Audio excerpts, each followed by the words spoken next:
Yeah. All right. Well, Congresswoman-elect Omar, first of all, thank you so much, and also congratulations. Thank you so much, Esme. All right. Appreciate that. You have been in the middle of a media whirlwind. What is it like for somebody who has suddenly, in the past couple of years, become a national celebrity? I mean, I think, you know, it's great that we have an opportunity to connect with people and share our message of hope and optimism. I think, you know, my sister always used to say, you can't be what you can't see. And I feel like there's a real opportunity for folks to see themselves in me and believe that anything is possible. All right, let's talk about what you want to do for the people of the 5th Congressional District. What are your priorities going forward? Yeah, and so as you know, we've had lots of conversations with the people of the 5th.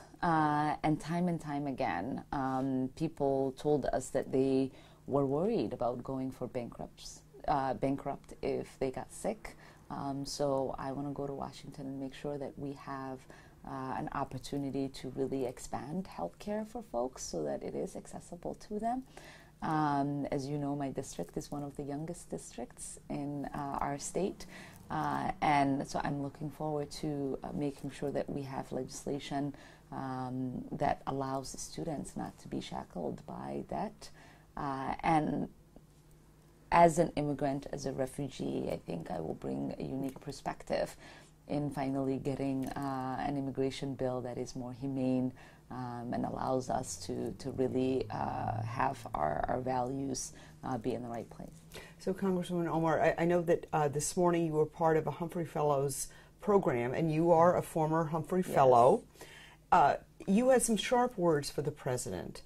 You are obviously the first refugee ever elected to the U.S. House of Representatives. What are your thoughts about the president's stand on refugees and immigrants? I think it says something about a person when they're willing to push people down in their most desperate moments.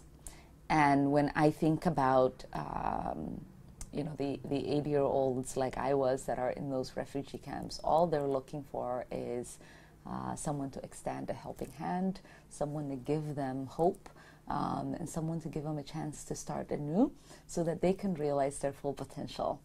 And for the last year and a half, I've been working really with organizations across our country in trying to get this administration to recognize that we have a real responsibility to help people when they need them.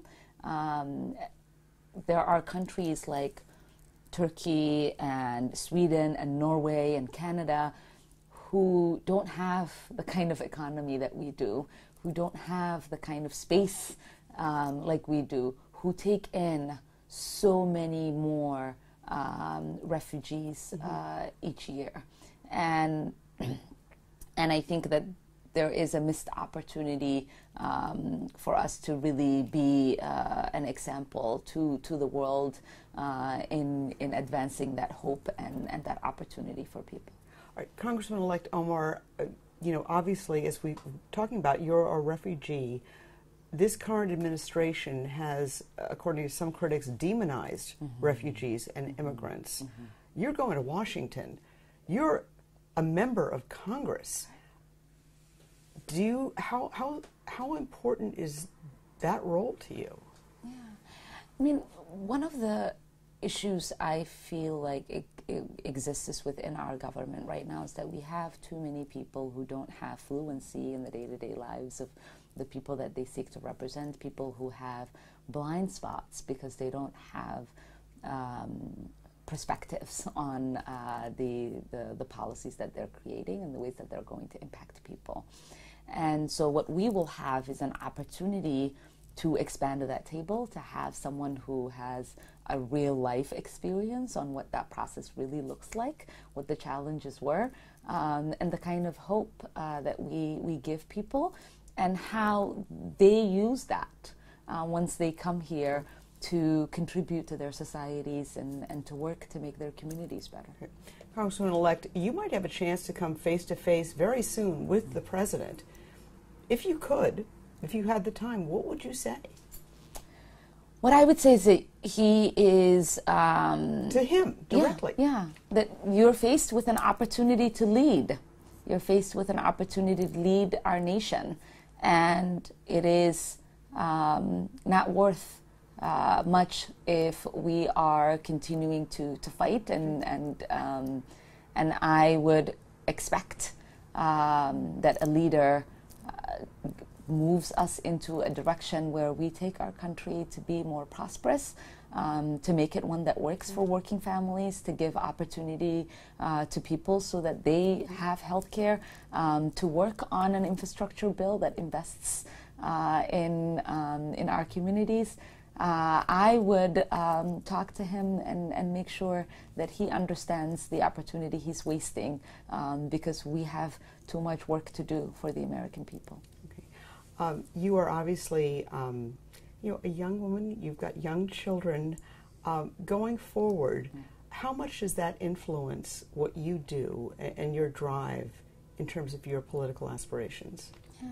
When I was younger, really, right after I arrived here, I realized that a lot of the hopes and the dreams that I had about this nation wasn't really fully realized for everyone living here.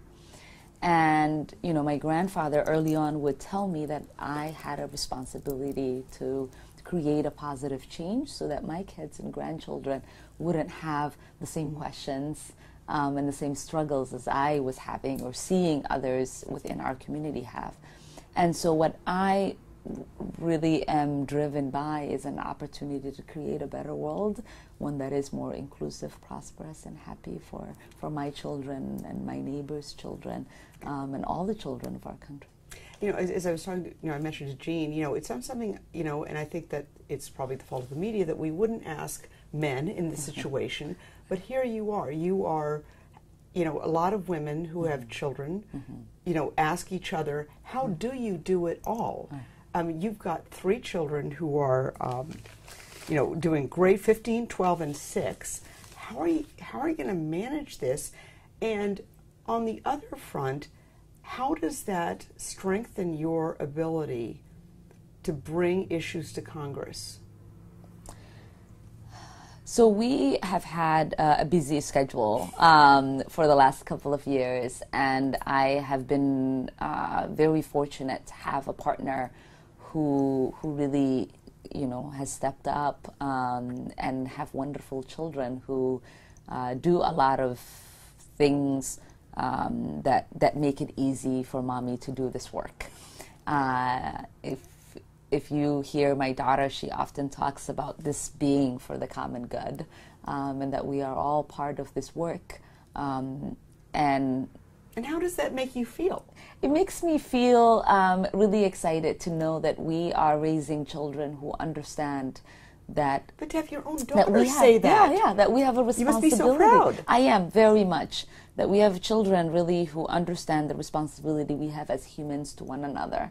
My daughter yesterday woke up 6:30, went to her school with signs that she made to welcome the 17, 18-year-olds who were excited about voting, to tell them about Election Day. And then she went to Augsburg and the U of M campus and door knocked for 8 hours with her friends. And so there is, I think, a real opportunity for us to have this optimism and hope about our democracy be contagious.